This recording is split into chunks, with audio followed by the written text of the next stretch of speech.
Well, guys, it's that time of the year again. After seeing so many movies and getting through what felt like a never-ending year, it's now finally time to do the top 10 best movies of 2020. If you did not watch my worst list, I talked about this before. This was a very weird year. I'll start off by saying that right now. This was definitely a very difficult year for many. In fact, this was a year where, a lot of films were delayed. A lot of films, that were slated to come out literally weeks before were suddenly put on hold to 2021, 2022. So obviously there's not as many films to talk about. There was even a period of time though where I remember people were saying there might not be a best list this year because so many things kept getting delayed. But thankfully I think the end of this year really did end up making up for that, to the point where I think we actually did have a pretty good year for movies. I think, yes, obviously a lot of things about this year sucked, but I think in terms of movies, I think we actually did have a pretty solid year. Movies has always been something that's very passionate to me, but it also is something that can very much be a form of escapism. And I think in a year where things are just so constantly tragic and we're just always on edge and it just feels like it's filled with constant misery, you need those things that make you happy. You need those distractions. And I feel like these films that I'm talking about were able to do that. They were able to give me a chance to escape from the horrors of the world and focus on, what I love. Focus on something that was able to suck me in. Focus on something other than what was really going on. Maybe some films affected me, some films touched me, some films delighted me. Just all of these films, they impacted me in some way. But a couple disclaimers right off the bat, as always. One of them is that even though we had a shortage of movies this year, we did not have nearly as many as usual. There still was a good amount, to the point where there were some that I just did not get a chance to see. There are some films that are off this list mainly because either they were not near me or I just did not get the chance to see them or just did not have any desire to see them. So if there are some films on here that I haven't included, that is why. I also, this also is, of course, my list. This is not the definitive films of 2020. If you guys don't agree, that's perfectly fine. This is really just my chance to gush about these films and, reflect on why I love these films as much as I do, why they personally touched me in the way that they did, and why I think that if you haven't seen them, you guys should watch them as well. It's just a good way for me to do that. I always love making this video, and again, I think this year turned out so good that I actually did end up having a few honorable mentions, which I was not really expecting, but we do have a few honorable mentions right now, starting off with Black Bear, Happiest Season, Bad Education, The 40-Year-Old Version, Run, Lovers Rock, Possessor, The Trial of the Chicago 7, Never, Rarely, Sometimes, Always,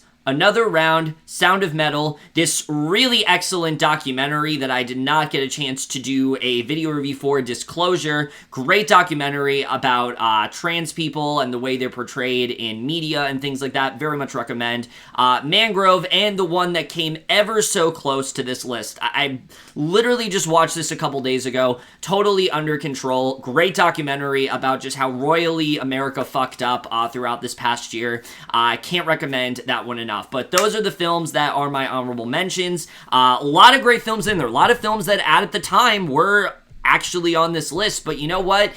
These next 10, they're a little bit better. They're films that touched me in a big way. They're films that I have been constantly thinking about since I saw them. There's a lot of films here that I think also just a lot of people haven't gotten a chance to see, unfortunately, and I think this is a good way for me to recommend some of them. It's a very different list than normal, but it's one that I am definitely very excited to get into, so we're just going to start off with number 10.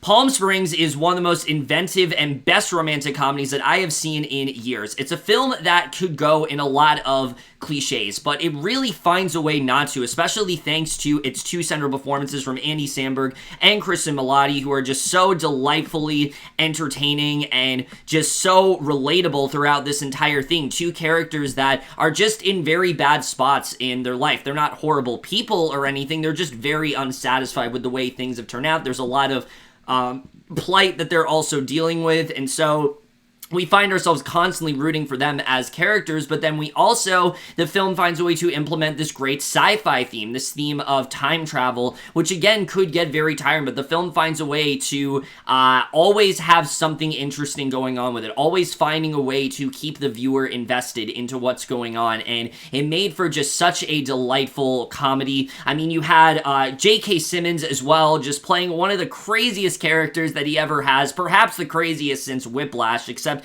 this guy is just on a whole other level. He's just so psychotic and crazy, and I loved every single second of it. It was a very fun film, but again, it also was a lot more meaningful. There's a lot of things the film had to say about eternal life, and a lot of things the film had to say about the chance to be able to relive the same day over and over again. What are the positives and negatives of doing so? This film is far deeper than you really are expecting. Mark Barbakow's directing, it feels very passionate. You know, he's having a lot of fun, but he isn't afraid to dive into some dark material when he needs to, and that's what made Palm Springs such a special film for me. Every single chance that it gets to go in a cliche direction, it finds a way to revert from that. It finds a way to do something different. It's constantly moving in the best way, but it also just takes the time to flesh out these characters, and in doing so, it creates, I think, one of the most original and most impressive features of the entire year. It's a great film that everyone's been raving about all year. It was a film that I was so excited to see. If you haven't seen it, check it out on Hulu. It's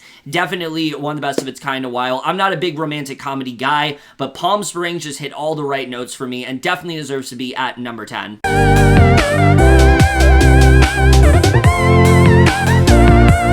Minari is the definition of the film that I think we really needed right now. I mean, this is a film that is very tender, it's very sweet, and it just is very uplifting in that way. And even though it's a film that has very sensitive material, you know, this family that is moving from they're moving from the West Coast to rural Arkansas, and they're kind of doing things all themselves, and you can see there's a clear divide there. Minari stays very hopeful throughout. It's constantly trying to make this feel as authentic as it possibly can. It's a film I think that a lot of people are going to find themselves relating to, whether it's to Alan Kim's character, who was phenomenal, by the way, as David, just one of the best breakthrough performances out there, who, you know, is just this kid that is really just trying to navigate this world as best as he can, or if it's through Steven Yeun, who absolutely gave one of the best performances of last year. Just phenomenal stuff from him overall. I hope to God that he ends up getting in there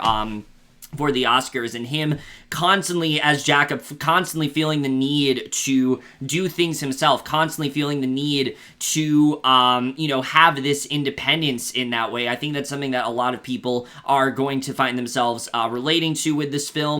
And whether it's showing the tender relationship between this boy and his grandmother, or the very contentious relationship between husband and wife, or his more complicated relationship with his father and his confliction with those two relationships. I mean, that's one of the things that's just so endlessly compelling about Minari, but also just how raw so much of it feels. Nothing about it, feels like a movie. It feels so authentic. It feels so genuine. And I think that's what touches people, and especially touched me so much about this film. With such stunning cinematography and an amazing score, this truly is just one of the best and I think well-written films of the entire year. An amazing screenplay, great directing from Lee Isaac Chung, who it pretty much was autobiographical in that sense. A lot of what he did in this film was very much based on things that have happened in his life. This just overall is the kind of film that I think is definitely going to affect a lot of people. I think it's a film that a lot of people aren't expecting, but like I said, I think it's totally the kind of film that we need right now. It does go in some emotional directions, but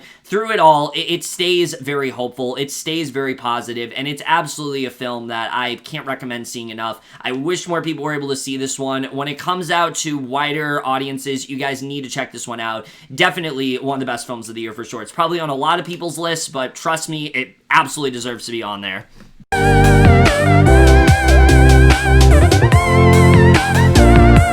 Look, there weren't many surprises in 2020 that were good, but The Invisible Man was one of those few, because this film to me, when I first saw the trailer for it, I remember it looked very generic. I thought it was going to be a very straightforward sort of horror film in that way, and it was anything but that. What is a very terrifying horror film, is also I think, very startling and I think also very accurate view of an abusive relationship and how hard it is to get out of that, and also how you constantly feel tied to that person. You feel like you're on that leash and you feel like you just can't let go. That person is always watching you in that way. A hauntingly real performance from Elizabeth Moss, who perfectly displays every single emotion that this character is going through, how reluctant she is to really do anything. She's so worried, Cecilia, that her ex is still out there in some way, that he's going to continue to haunt her. You can just see how much that bothers her throughout the film. It's so well done in that way. It's a performance that I don't think is going to get Oscar recognition, but it very much should, because she just continues to show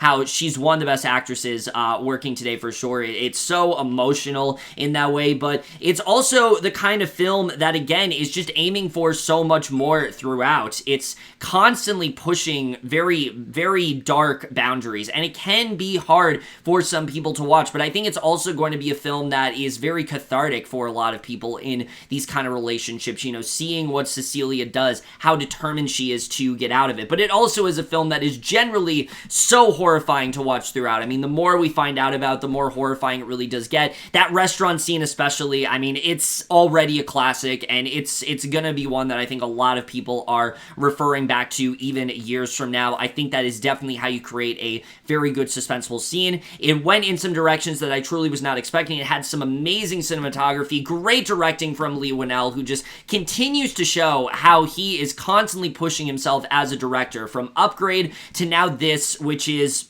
the complete opposite of it. It's a very dark, very tense film. It's one that can be very hard to watch, but you know what? It's the kind of horror film that it really does impress me. There weren't a lot of horror films in 2020, but this is definitely, I think, the best of the ones we did get. It's dark, it's foreboding, it's emotional, but it is ever so relevant, and especially, I think, in a year like 2020 with a film like this, for a film like this to be able to come to theaters, and the fact that it was able to come out and it's as good as it really ended up being, it's a film that I've just constantly thought about since then, since February.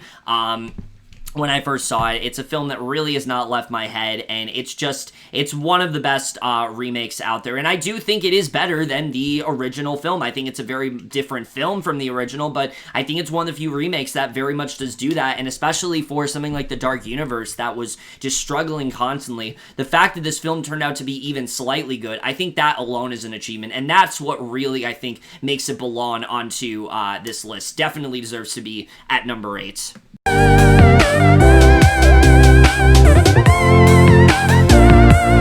Wolfwalkers really came out of nowhere for me. I mean, this is the kind of animated film that you just don't really see anymore. It's constantly pushing the boundaries of what animation can do. It has this hand-drawn style, but it's not fully hand-drawn. It has a story that you think is going in a direction that you've seen before, but it's really not. The idea of the Wolfwalkers and what they can really do and their healing abilities, that's one that is very fascinating, I think, to a lot of people. And the message of this film with, how everyone sees these wolves as the enemy, and, throughout the film we start to realize that there's a lot more to them than that. Yes, it's one we've seen before, but the way that it is perfectly portrayed, not just through the film, but also through the character of Robin, someone who's so deeply conflicted in this movie and constantly starts to, and she, throughout the film, eventually starts to really care for these wolves and, starts to feel a closer connection to them. And it's something that we have seen done before, but it's so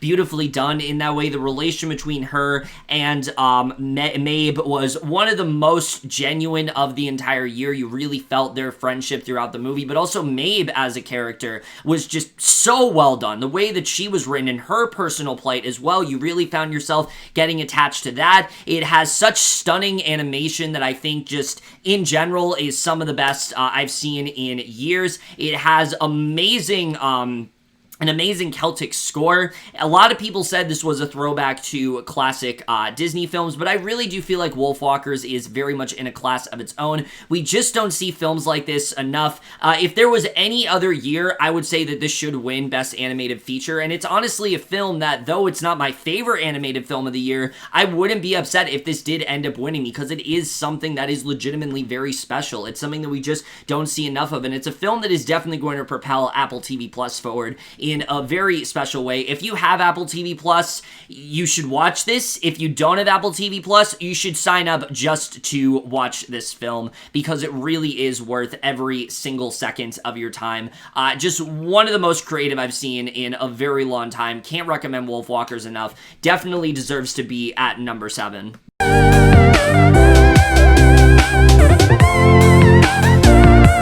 Nomadland is one of the most authentic and intimate films that I've seen in a very long time. This is a film that is centering on a group of people that I'm sure we know is out there, but never really given the time to be fleshed out in the way they are here. Through only what only feels like a little under 90 minutes, we're given the time to really flesh out this group and really given the time to understand why they would make this choice, why they would put themselves in this situation, and whether it's through a character like Fern or through real people, we really do find ourselves sympathizing and also understanding everyone. This isn't a film that is trying to, this isn't a film that's trying to condemn them for what they did. This isn't a film that is trying to ridicule them for what they did. It's trying to get you to understand why they are happy with this choice, why they are content with the decision that they've made, and we ourselves feel content in this environment. The way that Chloe Zhao directs this in an almost documentary-esque way, to the point where you forget you're watching a narrative film. You forget that our main character is a character and not a real person, because almost everyone else in this movie is. But also the way that those real people are able to hold themselves, hold their own against someone like Frances McDormand, who gave one of the best performances of the year. I mean, her performance in this film was so restrained, but so effective in that way. It's one of her best that she's ever given.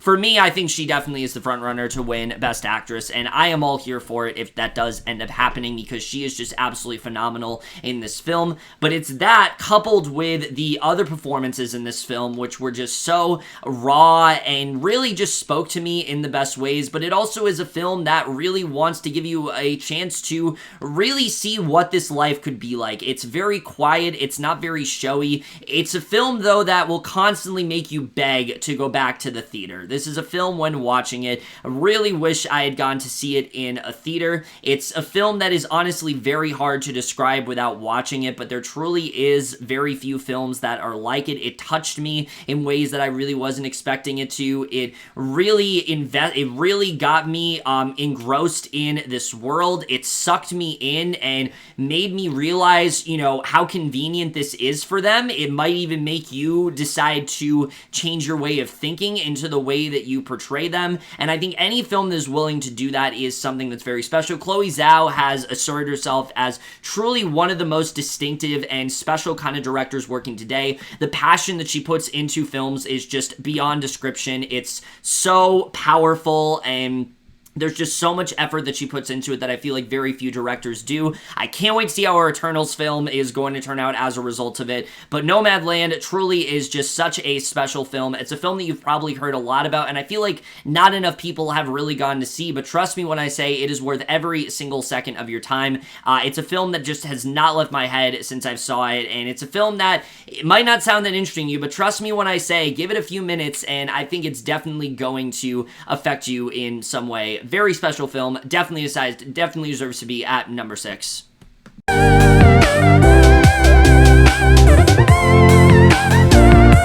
Look, there are a lot of films that are like Mulroney's Black Bottom, but I don't think there are as many that have done quite as well as what this film is really trying to sell, because not only is this film touching upon a lot of issues that we've seen before, race, segregation, the class system, the lack of opportunities for Black Americans and things like that, but it's a film that also is based on a stage play, and yet the entire film is able to work very well. well as such. None of this film feels showy. None of the film feels like this is meant to be on a stage. It translates very nicely, and that really is due to George C. Wolfe's amazing directing and his ability to constantly suck you into this world and really get you to be invested in all of these characters, but also find a way to do it in a very short runtime. This movie only runs about 87 minutes without credits, and every single minute of it is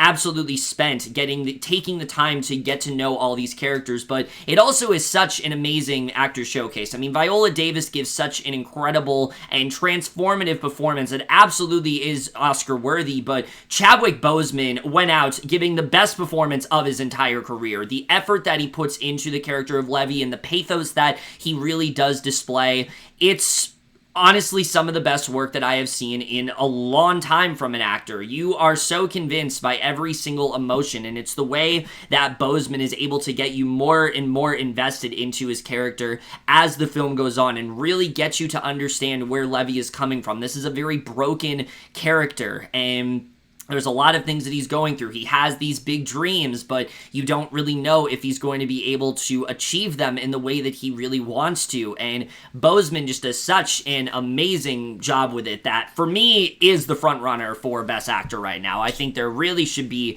no competition with him whatsoever. He absolutely should win Best Actor, and he very much is deserving of it. But what the film also has to say about black musicians and the limitations that they have, the fact that Ma Rainey has to do the entire, this entire set basically just based on a list of songs that were approved by white managers, and yet she is cognizant of this, and though she's very tough and someone that isn't going to go down without a fight, there still isn't much that she can do. And her recognizing that the only reason she is treated in the way that she is because of her talent and what would happen if she wasn't as talented. These are the kinds of things that Ma Rainey's Black Bottom does such a great job at, I think, questioning. It's a film that I think is going to affect many. It has one of the best endings of the entire year, which really floored me and really hammers home the point in a way that I think it couldn't have if they didn't have this ending. It's pretty crazy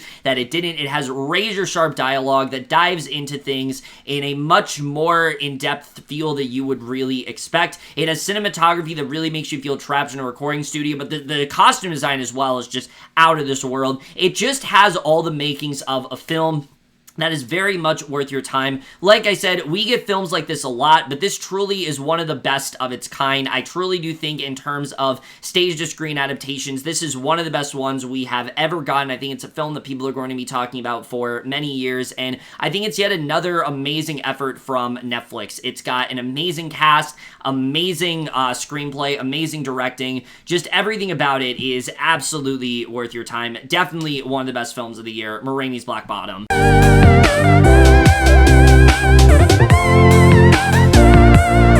In a year where there was just so much emotional turmoil and a lot of just very challenging and just really disgusting stuff done towards Black Americans in 2020 and still going on now, I can't think of a more relevant film to come out than Da 5 Bloods. I think anytime a Spike Lee joint is released, there's always a lot on his mind. There always is a lot of stuff that he tries to dive into, especially when it comes to the way that he tries to tie it to current times. But Da 5 Bloods, I think, is one of his most impressive features yet, because it's a film that is very much definitely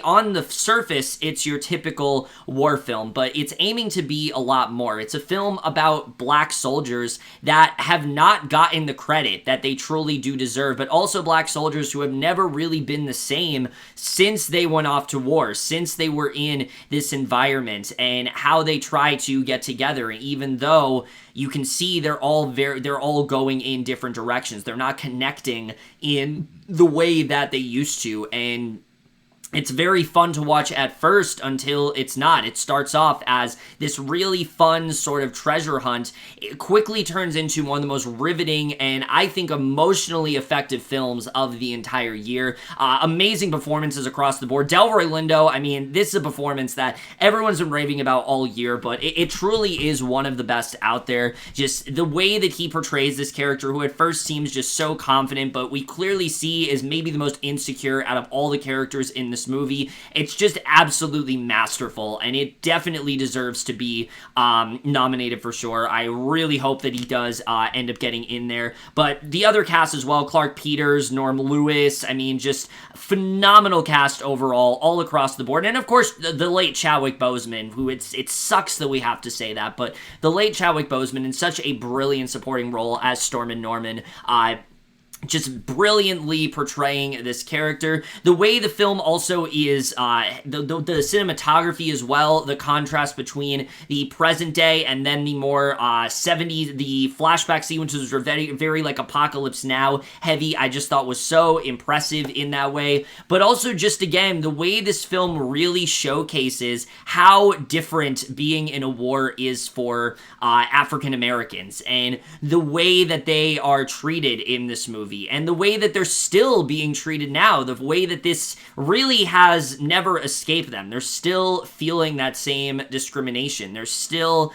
feeling that same discomfort that they've been feeling throughout the entire movie. It's never really gone away. I think that's what makes this film feel so deeply relevant. I think that's what has touched people with this film so much. And with another incredible score from Terrence Blanchard and such an amazing ending that once again just does such a great job of really just pulling back the curtain and really just hammering home the points that Lee is trying to make. The fact that Spike Lee continues to make films like this, and it truly shows how he is one of the most daring and, I think, fearless directors working today. He truly is someone that constantly pushes the boundaries of cinema in a way that most filmmakers can't, and especially the fact that this film came out when there really wasn't a lot that was that great, out at the moment. I think that's another reason why this film stuck out as much as it did, but also the fact that this came out back in June, and I'm still thinking about it now. I mean, that just tells you how powerful this film is. The constant urge to rewatch it, aside, even though there's such a gargantuan runtime, that really does show just how great this film really is. It's a film that'll make you appreciate Spike Lee, I think, more than you ever have. It's another amazing feature for Netflix, and just, again, for a while, there weren't many films that were matching up to this one for me. I didn't think that I was going to see a film that was better than this one for a little bit, and that's why it still remains in my very high on this list, and that's why it definitely is number 4 for sure. Can't recommend this film enough if you haven't seen it. Truly, I think one of Spike Lee's most powerful films.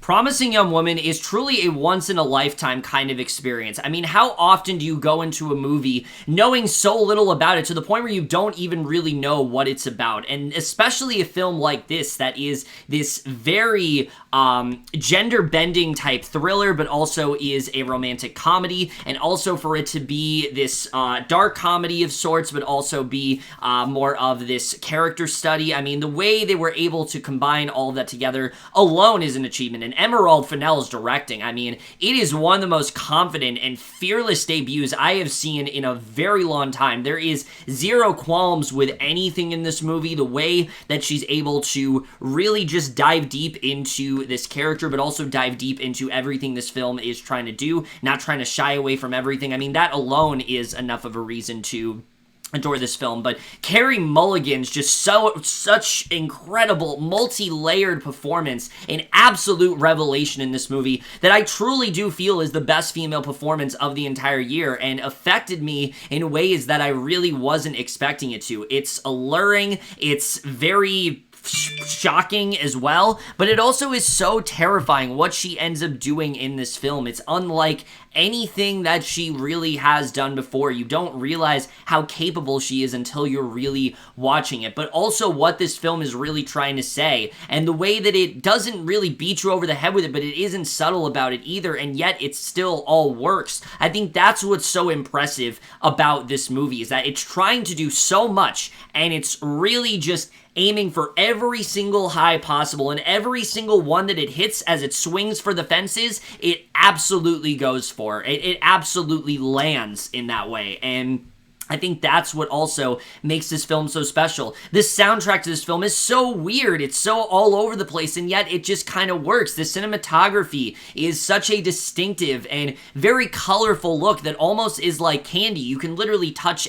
you literally feel like you can touch through the screen and just, feel it in that way. And I think that's something else that makes this film very special. But then to top it all off is the shock that I felt throughout this movie. It is very hard for me to watch a film like this and not have a sense of what was going to happen, and yet this film is not able to do it once, but 2 times. This film is able to generally shock me and thrill me in a way that I really wasn't expecting him to do, and help give so much more context to what was actually going on. It unpacks this film, it hits you like a hurricane in a way that very few films are able to do. Just so much about this film makes what I think is one of the most effective and one of the most shocking films that I have seen in a very long time. There's so much this film was trying to pull off. I think it pulled off every single one of them. It has an incredibly relevant message that, again, I'd love to get into, but it's best that you really do go into this movie knowing nothing, but it portrayed that in a very realistic and I think a very important way. It's the kind of film that I think everyone really does need to see.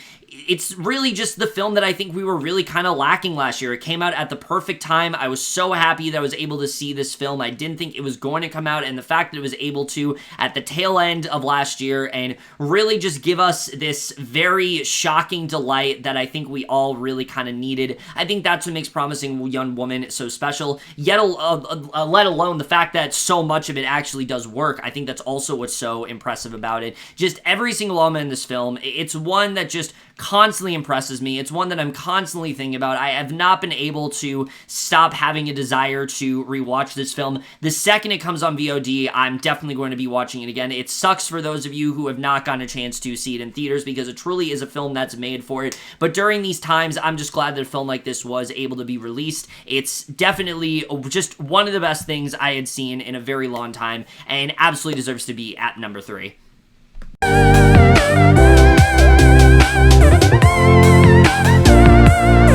Look, anytime Charlie Kaufman has a film coming out, it most likely is going to end up somewhere on this list, just because of how deeply personal and just how special of a director that he really is. But I'm thinking of Ending Things might just be his most daring and I think impressive film yet, because it's a film that as you're watching it, you have no clear idea of what's actually going on. You know that it's focusing on this very complicated relationship, but the film is changing constantly in terms of tone, in terms of style, just in terms of a scene. You'll have a scene that is very dark and almost horror-like, and then suddenly it's like this dark comedy, and again, similar to Promising Young Woman, it shouldn't work, and yet it really does. And it's mainly because of its approach to focus so much of it on a character that is just as confused as we are. And Jessie Buckley, I mean, my God, she just did such an amazing job as this young woman that seems to not even be in full control of the world around her. She herself just feels so out of place in this way. She doesn't understand any of what's really going on. She's trying her best to make sense of it, and I think it's easily one of the best performances of the entire year. It's one that not enough people were really getting to talk about, and I really love what they ended up doing there. And Jesse Plemons as well, playing such a difficult role, especially when you realize what's really going on with him. I mean, it's just so impressive the way that he was able to pull it off in the way that he did. He's one of the best actors out there, and It very much does show in this film, but Charlie Kaufman's directing, again, just, it needs to be stated, just, again, how daring of a project this really was for him, how this really is, again, just another film that shows the type of filmmaker that he is. He's willing to do things that other filmmakers just simply wouldn't do. The way that he goes in so many weird directions, and yet it has such a visceral impact on you. It drew so many various emotions out of me. It's a film that I knew I had to see immediately because especially where it ends up going, I think is just something that he did such a great job with. The dialogue in this film feeling so Linklater-esque, but then also feeling very opaque in that way, not really understanding how to connect the dots. And then for that ending to happen, for the twist to happen in this movie and change literally the entire film, recontextualize every single thing that you're seeing, and yet again, it just connects in the best way, and you realize exactly what he's been setting up and the meaning of the title and the message overall. It, I think, is probably his darkest film yet, but it also is his most profound because it's a film that is going to have an effect on everyone. I think even if you did not like this movie, I think the message of it at least will have an impact on you. I think the themes and the general story of what he's trying to do here, I think is going to relate to at least someone. I think someone will be affected by this in some way. It's bittersweet, it's tragic, it's at points hilarious, it's very somber, but above all, it's masterfully handled, and it's a film that I truly did not think could get any better. And I mean it when I say, like, I did not think there was going to be a film this year that topped this one. I really didn't. And when I was watching it, the way I thought about it, it's the way it was so complex, the way it was so masterfully done. It was a film that really was just never leaving my head. It has absolutely my favorite scene of the entire year. It involves a school. You guys know exactly what I'm talking about if you've seen it. And one of the most tragic endings that I've seen in a very long time. It's just everything that Kaufman does best. It's him working at his highest level and just really showing the type of director that he really is.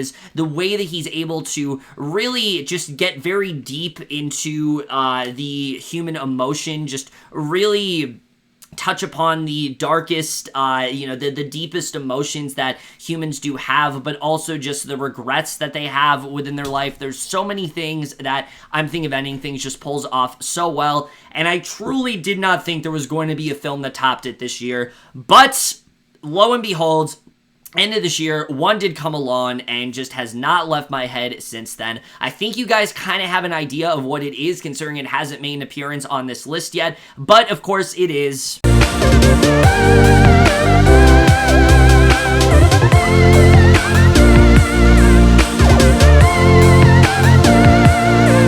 Soul is just the kind of film that we just don't see enough of, and I mean that in basically every way. This is the film that I think Pixar has always really wanted to make, and don't get me wrong, they've always gone for, very authentic and very adult themes in their films, especially rewatching every single one before this one. Pixar is always, has always cut very deep when it comes to their films, but I don't think they've ever gone as deep as they have with Soul, which for the majority of it does not feel like a film for families. This feels like a film that really is made for adults. It's a film that I think adults are going to relate to the most. The message of this film, the character of Joe Gardner, someone who is so unsatisfied with his life. He structured his entire life around this one goal, and yet he feels so unfulfilled. He's not really living up to his true potential in that way. I think that's something that a lot of people are going to relate to, and I myself very much related to in that way, and yet he clings on to this passion forever. And the way you can take Joe's passion for jazz and apply it to really anything in your life that you've been passionate about, and the fact that he's so fixated on it, that everything else is secondary. Jazz always takes precedent over everything in that way. I think that's something else that a lot of people are going to relate to with this film.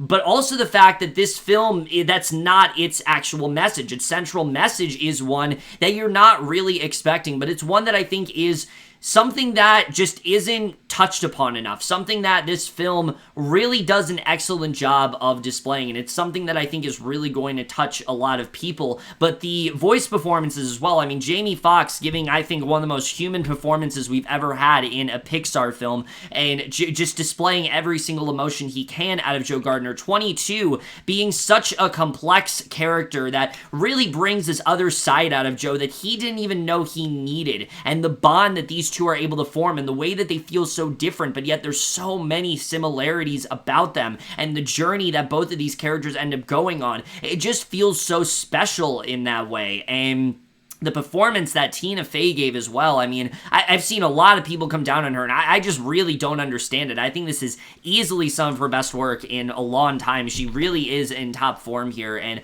I love what they end up doing, but also similar to Promising Young Woman, it's a film you go into and you don't really know a lot of what it's going to do. The directions that this film went, because of the fact that they did not market it much, generally surprised me. I was not expecting for them to go the places that they did, but they really do, and it just really does work in this movie. And sure, the movie has its funny moments, but it truly is trying to be a lot more deep and a lot more authentic than a lot of Pixar films have been. There have been Pixar films that have reached the highs of this film before, but I feel like Soul is just so unadulterated in its approach. Soul is really just pulling no punches in trying to be as deep as it really can, in trying to go through these variety of emotions in a way that you're really not expecting it to. And Pete Docter as a director, I mean, oh my god, he is truly, I think, the best animated director working today. We already knew that he was, but the places he was willing to go with this movie are just so astounding to me. I'm constantly in awe of what he was able to accomplish with this film, and I truly do think it's some of the best directing of last year. I think it pushed the boundaries in a way that I really wasn't expecting it to. The animation just being on another level for Pixar, the way that it really plays around with its animation styles, the look of New York, and it feeling so real. Not a second of it feeling like animation. It just feels like live action, except for the fact that it is animated. It feels so real. It feels like this is the real New York. And then going to the Soul World and the differences between the two, that's something else that's so fascinating to me. The different characters that populate that world as well, they're all so special. They're all so different. They all have a specific purpose. They're all looking for something in this movie. Even the smallest of characters, like Joe's barber, gets a moment in this movie to showcase something that they've dealt with, something that they have held onto their entire life that they haven't expressed to anyone else. That's really what Soul is trying to go for. A truly masterful score from Trent Reznor and Atticus Ross, who brings something to this film that I don't think any other Pixar film really has. It gives a very indie and very synth type feel that Pixar films just don't normally have. It's inspiring, it's a hilarious film, it's insightful, it's emotional in the best ways. That one montage especially, it gets me every single time, and in ending that, I don't think anyone is truly going to expect. It's been very controversial for some, but for me, I loved every single second of it, and I truly do mean it when I say that though I've loved a lot of Pixar films, I truly do think this is one of their best in a very long time. I mean, for Pixar to be where they are now, this studio that has been making films for so many years, and they deliver what at points really does feel like an indie film. It really does. I mean, the way that this film is structured, the directions that the film goes to, even the way it's even like style-wise, like it feels very much like an indie film in that way, and the way they're able to constantly top themselves, I mean, that is what makes this film feel so special for me. That is what really makes Pixar a league above every other studio, and that's what makes this film, I think, truly the best of 2020 for me. It's a film that just people are going to try to replicate for a very long time, and it's just not really going to happen. It's a film that everyone needs to see at least once. It's very life-changing in that way. You're truly not ready for the highs that this film is trying to go for, the things that it's trying to get into, how philosophical it really is in that way. It's a film that can be very funny, but also I think is incredibly insightful in ways that Pixar just really normally isn't. It's very self-reflective. It's just everything that I wanted it to be. It's everything that I think Pixar has been trying to accomplish for years, and I think it absolutely is in the top half of their filmography. And for me, it's a film that just, the more I think about it, the more I love it. The second I was done with it, I knew that this was probably my favorite film of the entire year, but then the fact that it wasn't leaving my head and I was constantly talking about it and I felt a need to watch it immediately right after, I mean, that's when you know a film is so special. While there have been a lot of films that affected me this year, while there have been a lot of films that really delighted me, Soul is a film that really just reminded me why I love cinema as much as I do. It's a film that really made me wish that it was able to go to theaters. It's a film that really reminded me just the boundaries of what cinema can do, and it defied all my expectations in the best way possible. It truly is one of the best films that I've seen in a very long time, and I think for every single reason I've said, it absolutely is the best film of 2020. And wow, we're actually done here. I really can't believe that this year is done. Again, like I said, it felt like this year was never going to end for a while, and you know, it finally did, and thank God for that. Look, like I said, 2020, not an easy year, but good year for movies, and it was really nice to always reflect on them. I always enjoy doing this video, you know, whenever this time comes around. I know a lot of these films people unfortunately haven't gotten the chance to see, but I really do hope that you guys do. I really hope you guys take the time to watch as many of these as possible, and hopefully they touch you in the way that they very much touched me. But with that, guys, that's really it for 2020 reviews. You know, moving forward, a lot of 2021 stuff coming out. Any films that comes out aside from The Father at this point is 2021 to me. So I'm sure people are going to ask me, like Pieces of a Woman, One Night in Miami. I'm counting those as 2021 films. It's just easiest for me to do it that way, and that's what we're going to do moving forward. Other than that, guys, that's really it for this video. Of course, as always, comment down below what you guys think of any of these movies that I had on this list. What are your favorite films of 2020? That's it for this video. Hope you guys enjoyed it. We'll see you guys in my next video, and I will see you guys for that. Okay, bye.